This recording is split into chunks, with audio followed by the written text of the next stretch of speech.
and welcome to the BullCast podcast. I'm Katie Pickler, and with me today is... They're back. We're back again. Well, this is 2 in a row. That it's the 3 of us together. I mean, like I thought did you just forget our names and that's why you're vamping? It's been so long. No, Court, Cam, Katie, we're all together. We don't even get to say hi anymore. She's just like, it's all together. of us. We're here. Cameron. Hi. Cortland. Hello. What are we talking about today?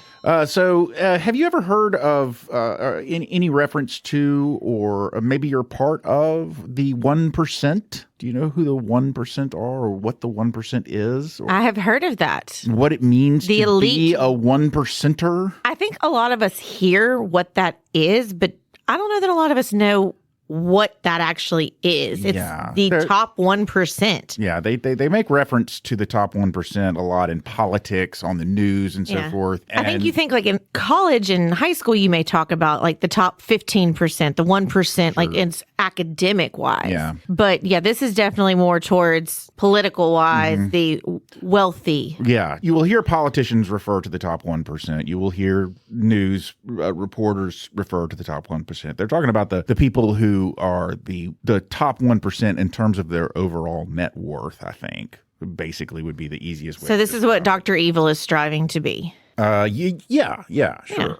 You know, I don't know why Dr. Evil's what popped in my head. $100 billion.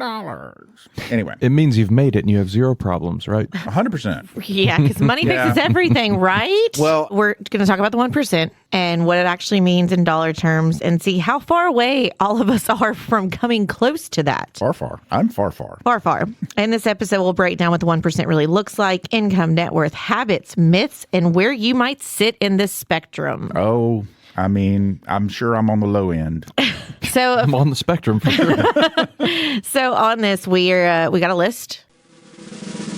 Listen, let's skip the top 2. Okay. At least, like, we've talked mix to them in, a lot. but they We've hit hit our them a lists a lot. lot. Yeah. They do. Yeah. They do come up quite frequently. So let's move on to number 3. I know all 3 of us probably are fond of him for different reasons. Oh, yeah. So this is Fictional Billionaires is what we're talking about. Yes.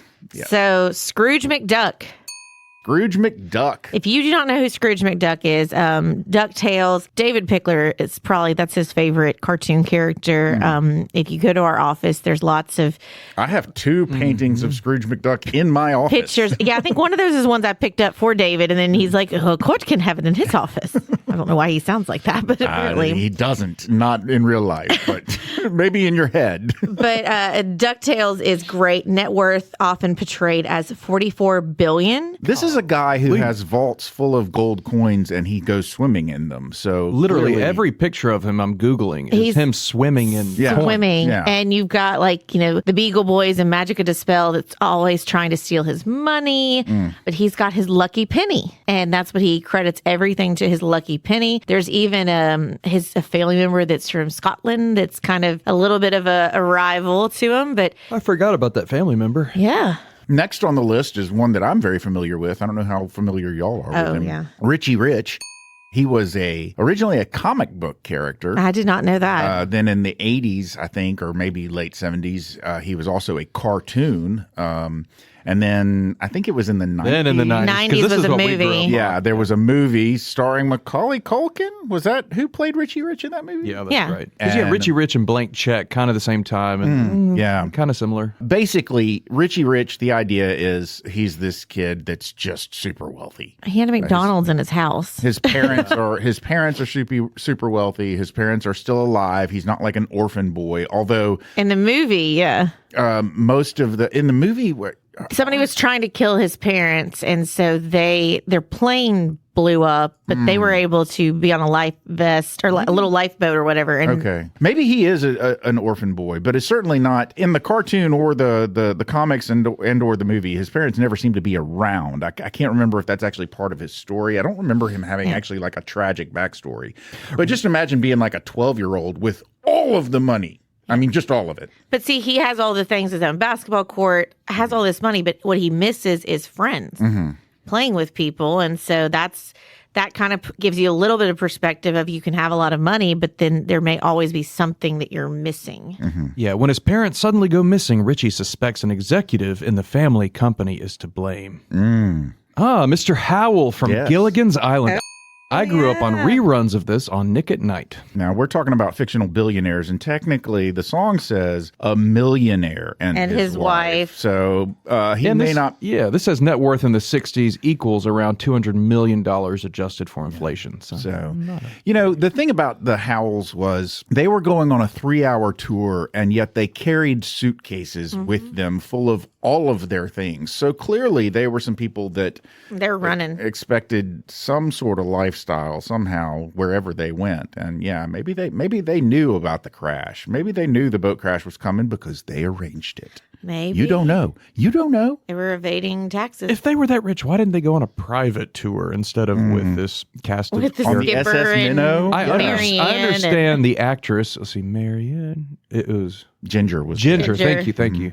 Was Marianne like a farm girl? What was her? Yeah, she was very So plain. it was a movie star, the professor, and originally, Marianne. originally the song literally said a movie star, the professor, and all the rest. And then they were like, well, that just leaves the one person not named. So they said the professor and Marianne. She kind of was dressed like she was kind of a farm girl type Yeah. person. Kind of Green Acres. Yeah. Some Daisy Duke aspect. Okay, moving on. But they all had a lot of clothes if you think about it. Yeah, very, very strange. Okay, moving on. Moving on. Lex Luthor, Yes. Superman, Yeah. his net worth is over $10 billion. Yeah. Super We rich. talked about villains and Yeah, absolutely. Super and rich, super superheroes. smart, Superman's biggest enemy. I did not know about this next one. I didn't either. I can't swear that I've ever really followed this. Lara Croft from Tomb Raider. You might know her from the video games or the Angelina Jolie starring vehicles, or she's been in been a pop lot of culture for a while now. But I'm not real familiar with her. But yeah, she was like, she's kind of like an archaeologist, kind of a tomb raider. Yeah. But I guess she made some money doing that or doing something else. I don't know. 1.3 billion. Wow. And then the Monopoly Man. According to this, net worth estimates 2.5 billion is what they're saying, depending on how many hotels he owns. Okay. All right. Monopoly is one of those games that has, I think, broken up relationships, broken up friendships, caused rifts in families. I know even my parents have a epic Monopoly story back from like when they were dating. But the other two people we did not mention, we'll just at least mention their names. We're not going to get on rabbit holes with them, is Bruce Wayne and Tony Stark. Yeah. It wasn't that show that we all are familiar with, the name of which I cannot remember right now. Succession? Was that Oh, it? Yeah. Wasn't he a billionaire? He's a billionaire. Yeah. Okay. All right. Logan Roy. Yeah. He was 'cause just like was a Disney based on, exec because he had theme park, news channel, a cruise line, he had All it the things. Yeah. It's kind of a Rupert Murdoch-y type person. Yeah. Okay, so this is proof you really can build wealth by passing go and collecting $200. All right. Okay. Anyways, which that's Monopoly. The game Monopoly in itself is a monopoly because they keep coming out with so many different editions and versions of this that they just continue to, because every time it's got Monopoly name on it, they're making money off of it. Oh, yeah. They make bank.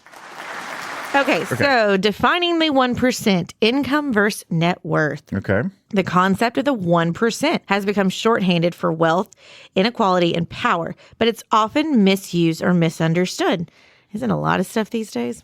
I guess. Income thresholds. According to Smart Asset, you need around this is very specific. Yeah, it's a very specific number for a round. $787,712 and 99.99 cents in or something. annual income to count among the top 1% in 2024. It varies state by state, but that surprises me that number is that low. Yeah. It's granted, it's a high six figures number. Yeah, it's roughly way higher than I make, a little but less than 800,000 that you're making. If you annual. make annual income of a little less than 800,000, you would be considered in the top 1%. And I would assume this is saying individual because it's not that you own a business that makes this much and then you're having to disperse it. Yeah, no, this is a person. Person. Yeah. So net worth benchmarks. Okay, so because again, income does not necessarily mean net worth, because you could make a lot of money, but if you're spending a lot, you got a lot of debt, then your net worth is not going to be that amount. Again, this surprises me. So Yahoo Finance reports that households generally need about 13.6 million, that's million with an M, dollars in net worth to be in the top 1% by wealth. Okay, let's give everybody There's a big difference there. Let's give everybody a little rundown again. Net worth. That is your assets. So your bank accounts, your investment accounts, your home, your large investments, all of that on your left-hand side, minus the right-hand side, which is going to be your loans, your mortgage, your car loans, your student loans, your whatever, credit cards, any of that. Yeah. So assets minus your liabilities equals net worth. And as we have discussed before when discussing one of the best movies of all time, Brewster's Millions, if you are making close to $800,000 a year, it would be very difficult for you to spend all of that money and end up with no assets to show for it. So the idea, once you get to a point where you're generating that much income on an annual basis, you're going to be buying stuff and you're going to be accumulating property that counts as part of your net worth. And the stuff that you don't spend the money on, if you just save it and invest it, then that is also increasing your net worth. So, well, but then you're also getting hit with taxes. Well, that's true. The taxes are going to come out and so forth, but once you start accumulating wealth, it tends to start snowballing. Yeah. It just, you start accumulating more and more, because if you have your money working for you and you've got a lot of it working for you, then it's just generating more and more. And if all of that's just going into savings and you're earning $800,000 a year in salary, my word. For instance, I'm looking at Forbes Billionaires list for 25. Jeff Bezos, of course, is top of the list. Net worth, $177 billion. That's not $177 billion in just cash he has right here. Those are all of his assets: yachts, helicopters, the Amazon businesses, everything. Yeah, I would imagine that the bulk of his wealth is tied up in Amazon stock. But he's got a whole lot of other out and then there. Elon with 151. Bernard Arnault, that's Louis Vuitton, right? I think that is. Mm-hmm. Many with high incomes don't end up wealthy if they spend heavily or they don't invest. Yeah. And that is one of those that if you've had this large paycheck coming to you, but you don't use it wisely, then you will have nothing to show for it. Mm-hmm. And we've seen that firsthand with people who have all this money coming in and they should not have money problems, but they do because they're not being strategic with it. You're not living within your means, then that's obviously a bad thing. Again, I cannot fathom the idea of not living within my means if I'm earning that much, $800,000 a year. But if you think about it, if you have put some of it into assets and you've bought everybody you know houses, and then you've got the upkeep of those, and you've got this, and there's any kind of dip in your income, then it's all going to debt services, and there's nothing to show for it. So the wealth gap and distribution, concentration of wealth, the top 1% holds 30% of U.S. wealth. Let's say that again. The top 1%. So we talked about Bezos and, Zuckerberg's on that list, and Elon Musk and things like that. Warren Buffett. The top 1% holds 30% of the overall U.S. wealth. Over time, wealth inequality has increased. The bottom 50% control a shrinking share of total assets. So there is a use of a phrase in our industry. I know you have clients who are high net worth, and then you have clients who are ultra high net worth. In the 1%, that encapsulates everybody from the asset level that we mentioned, 13.6 million. All the way up to the Jeff Bezos, the billions. So the 1% is not it's a pretty broad, even though it's only 1% of the range is very broad. It is the range of people that fit in that 1% is a broad range. You've got people that are just barely eking into the 1% that make $800,000 a year and have 13.6 million in assets. Then you've got what we call the ultra high net worth, And because the financial industry Like, loves why? their acronyms, it's always shown as either HNW or UHNW. It drives me crazy. But anyway, those folks that are categorized as ultra high net worth are they're people that have a net worth still. It's only $30 million. And a person that has a net worth of $30 million still is a long way away from a billionaire. So a $30 million person is, in terms, in the same club with Bezos and Elon Musk and all of them. They're in the same group. I mean, yeah, I'm betting they're not getting invites Probably to Bezos' not. parties. But yeah, you can know. aspiring to the top 1% isn't necessarily all that much of a pipe dream after all. If you don't have to be Bezos level rich to make it into the 1%. Well, and is this like Beverly Hillbillies, where somebody ends up striking gold and hitting it rich, and they've joined the top 1%ers, Right, and yeah. Jed Clampett doesn't belong with Thurston Howell the Third. So if I personally had to guess, like what will just rocket you straight into the top 1%? How do we get there? Basically, my number one guess for how you get there is coming up with a really great business idea. Yeah. You know. And gobbling up other businesses, probably like Yeah. like Logan Roy with Succession, where it's you own all the different things. You're diversifying your business, so you've got your hand in all the cookie jars as it's trying to grow. Yeah. So it's successful businesses, real estate holdings, private equity, stock market gains, or owning or investing. Yeah. Compounding over time. If you've got these assets, their value is going to grow over time. Yeah. More than likely. It's not guaranteed, but more than likely, they start working for them to build their own size, and they start your real estate goes up in value.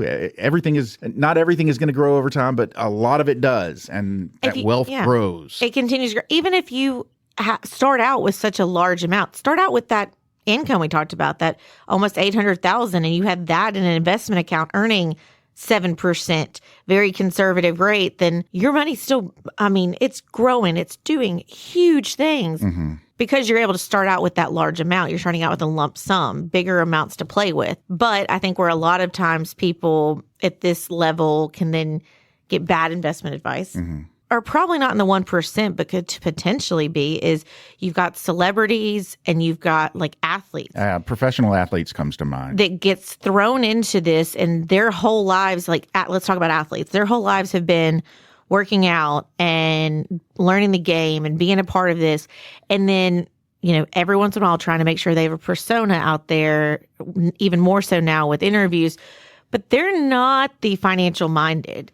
And that's where, Jerry Maguire, the Cuba Gooding Jr. character, he is taking care of his entire family. And so he's like, I got bills to pay. I got this, I got that. And you see his whole family is mooching on his success. And that is where we've seen somebody who, Travis Kelce, I think I saw something he made, he's worth $80 million, something like that. But it's like, what do they have to show for it? Or have they given it all away to these people who've been mooching from them? What do they have? Have they made bad investment deals because Cameron Spann called him and said, hey, I want you to invest in my disc golf stuff? Not saying that's a bad investment idea. Yeah. No, but it's like, that's a bad example. Cam's idea is great. But it's not that great. If somebody had an idea to make something and these people have the funds, because you do have a target on your back when you start having more money and you start being more successful, is people expect you to give it to them, to loan it to them, which with a loan that they're never going to pay back, to invest in their startup, their project. You may get manipulated into investing in stocks you shouldn't. So there's a lot of things of how quickly you can go up and then go down. Capital gain rates, favorable estate planning, tax shelters, assets to exclusive deals give the wealthy structural leverage. Many in the top 1% get ahead through wealth passed down.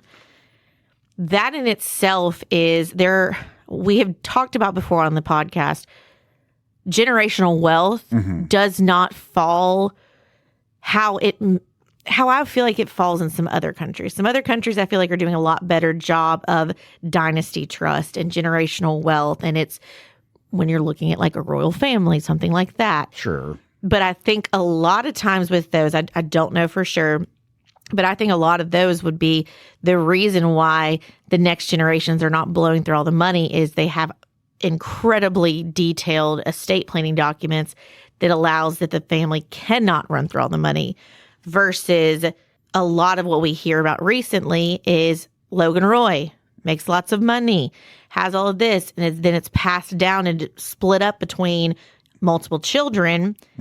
And then it usually does not make it past that second or third generation.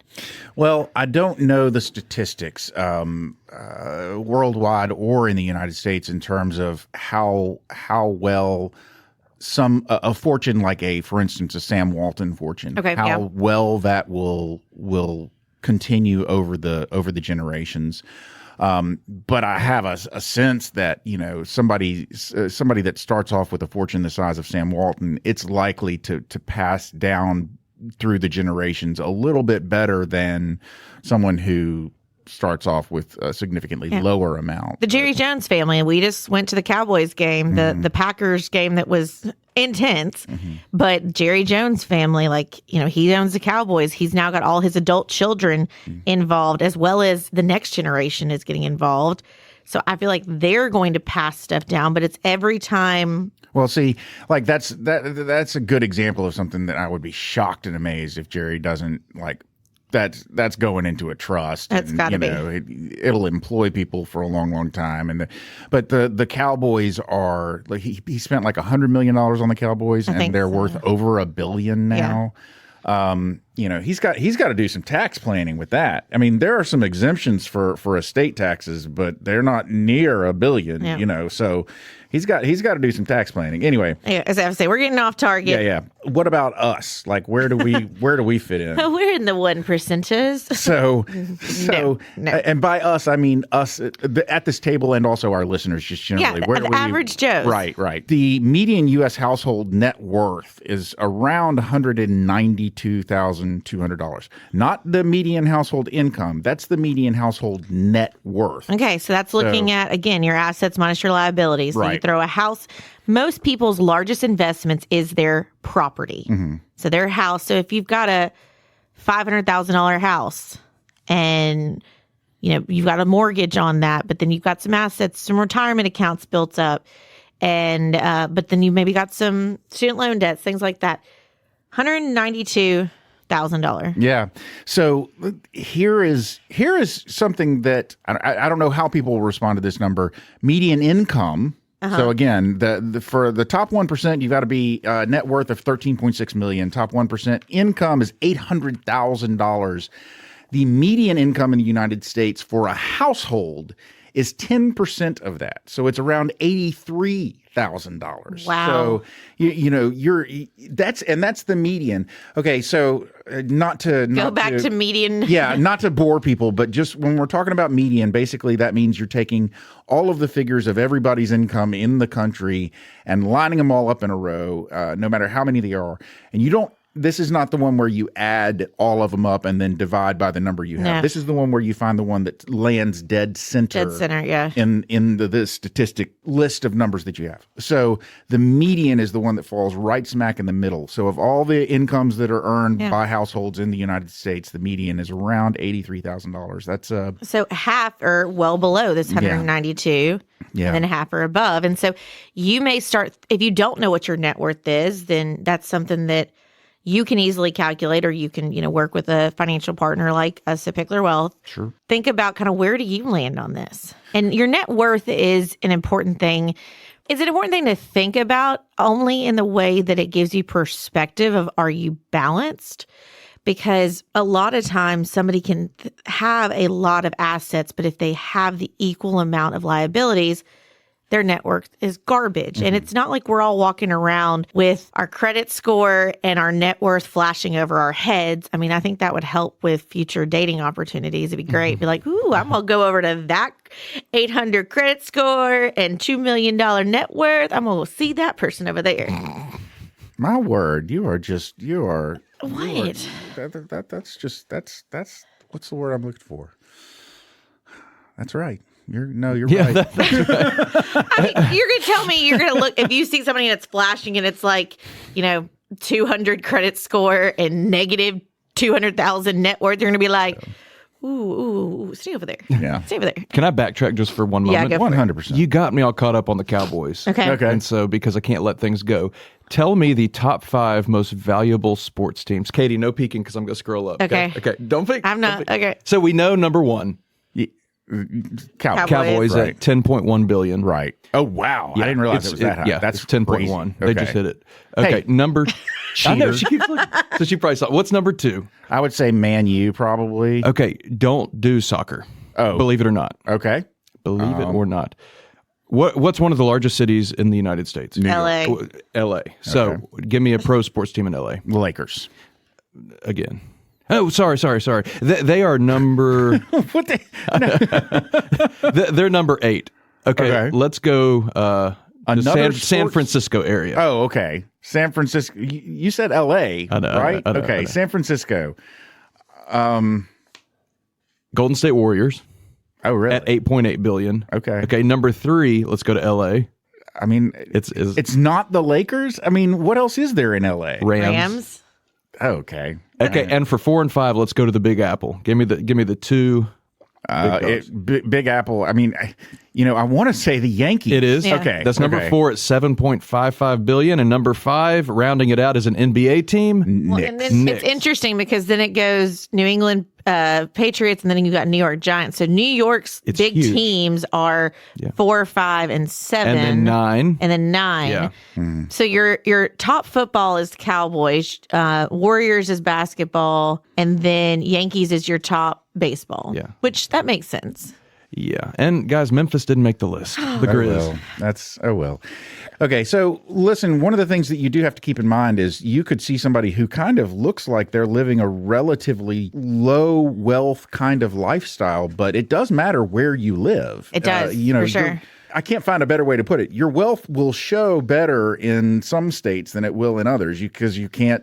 A $1 million house in California is not what $1 million house would look like here in Tennessee. So, And it's the episode we did, and now it's been a while. $1 million isn't what $1 million used to be. True. And so the whole "If I Had $1 Million" song, like $1 million if doesn't get I had $1 million, $1 million doesn't get you as far as it used to. And it is interesting because money does change people. And there are definitely people. Cyndi Lauper says money changes everything. Yes. But there are definitely people walking around and you can tell, oh, they're in the money now. Like they are spending that versus I know my husband was talking about the other day, he had this guy that came into the dealership and he looked like, had like dirt on him, just looked like he'd just come off the farm and was driving a big old beat up truck. And so he went over and was talking to him, and he ended up wanting to buy like multiple cars for his grandkids, and they have to run credits and stuff like that. And this individual was in a much better financial position than what he looked like. And so I think this is the pretty woman lesson to everybody.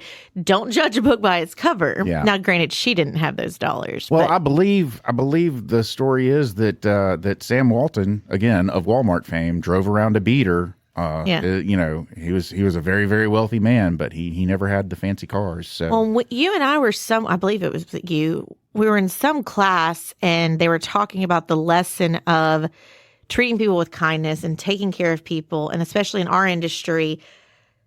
Then some advisors may treat people differently if they know that there's a big asset to get versus small. And the story was about a lady who just, appeared to not have any money, and they felt like they were wasting their time. And she kept asking these questions, and they were brushing her off.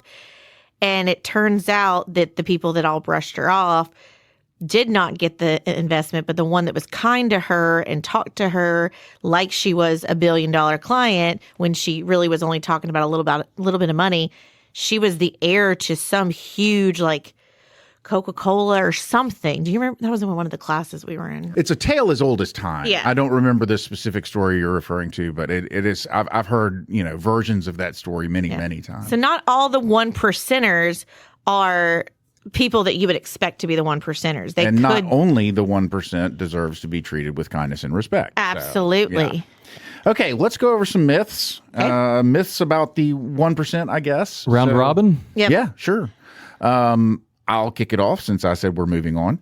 Myth number 1, all 1%ers have enormous incomes. Well, I mean, clearly we've sort of set that aside. Reality is some accumulate wealth through returns and appreciation more than paycheck alone. Yep. And so, there you go. Yep. Myth number 2, if you make $1 million per year, you're in the 1%. Not always. Many high earners have high expenses, debt, or don't invest. Isn't that true? Yep, that's true. So I get that. Yeah. Okay, myth number 3, net worth equals what you can spend. No. Illiquid assets, capital gain, taxes, y'all. I mean, seriously, if you have not ever looked at your paycheck, what you make and what you bring home, totally different. Yeah. But capital gain taxes, maintenance, limits to what you can actually access. Again, this is where something I preach a lot to my clients is the difference between liquid and illiquid assets. That is a huge difference. Do you have access to these funds? So when you're looking at net worth, but what you can spend, different story. So somebody bragging about their net worth, great. Okay, but how much of it can you actually access? So, like, for instance, what we were talking about before with Bezos, probably a lot of his net worth. And I know, for instance, when Department of Government Efficiency, Elon Musk. Yeah. Why didn't you say Tesla? That would have been a lot easier. I couldn't think. But a lot of his wealth was tied up in Tesla stock, right? So when he started talking and making noise about buying Twitter, he actually had to go out and find people to help finance his purchase, because it's not like he could just go, oh, well, here, let me withdraw $1 billion from my Tesla account. There would be consequences to him doing that. If he sold off all of his Tesla stock all at once, he's going to have significant capital gains that are going to cost him a lot of money in taxes. So there you go. The last myth that we have is the 1% doesn't pay taxes. And that's not true, according to this. So basically, this is basically saying that the 1% does pay a large share of federal income taxes. Obviously, with high incomes over $800,000 in income, you can find a lot of loopholes and find a lot of deductions and so forth. But I mean, you're not going to get away with paying nothing for taxes, but you will. The wealthier people tend to know have a lot of assistance in planning for taxes and in minimizing their taxes, but the idea that they're going to get away with paying nothing is somewhat of a myth for most people anyway. There may be some out there that are getting away with it, but I doubt there's a lot. Court, why does this matter? I don't know. I mean, it's a fun episode, but also there is a lot that goes around about the 1%. So we're trying to give people facts versus perception, because your perception can be warped by things like media. Certainly, politicians are going to warp what is true to their own ends. So you having the facts is going to make a difference in the way that you interact with the world. It'll give you realistic expectations for what you can accomplish, and understand that that the top 1%, as they are referred to, some of them are not so much better off than you probably are. It can give you goals. I mean, we're not saying that people can't make it to that top 1% if that's an aspiration. But try not to chase the 1% and focus more on your wealth compounding, what you can do. Of keeping up with the Joneses, really. Exactly. So, but wealth concentration can affect politics. It can affect the assets to different things. It can affect economic stability. So much of that. And you will hear 1%. So now maybe you've gotten some more understanding of what actually is the 1%. Right. That it's more than high income. It's wealth / asset accumulation. And while we here in this room are not going to be joining the 1%, we can learn from them how they think, how they act, how they invest, how they're smarter. And you often may hear people talk about, what is Warren Buffett doing, looking at things like that. But we can each be smarter, and just having that knowledge that we understand what people are doing and how we can make our situations better and learn from their mistakes too. That sounds like a great bullseye to me. And here comes the closing bell.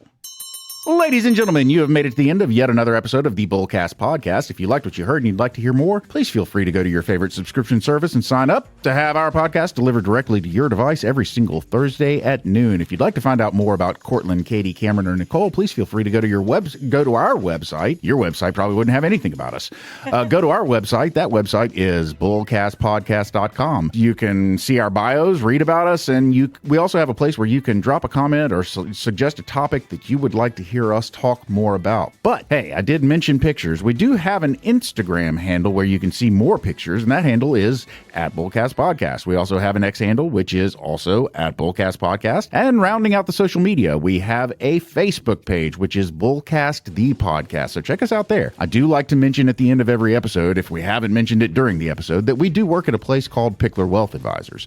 And if you'd like to find out more about us, find out about what we do, find out about what we could do for you, find out about our amazing team, and find out about our boss, David Pickler, please feel free to go to that website. That website is picklerwealthadvisors.com. That's advisors with an O. Not an E. Ladies and gentlemen, we have given you everything you need to go out in the world and aspire to tremendous wealth. So for now, I'm Court. I'm Katie. I'm Cam. And we're done.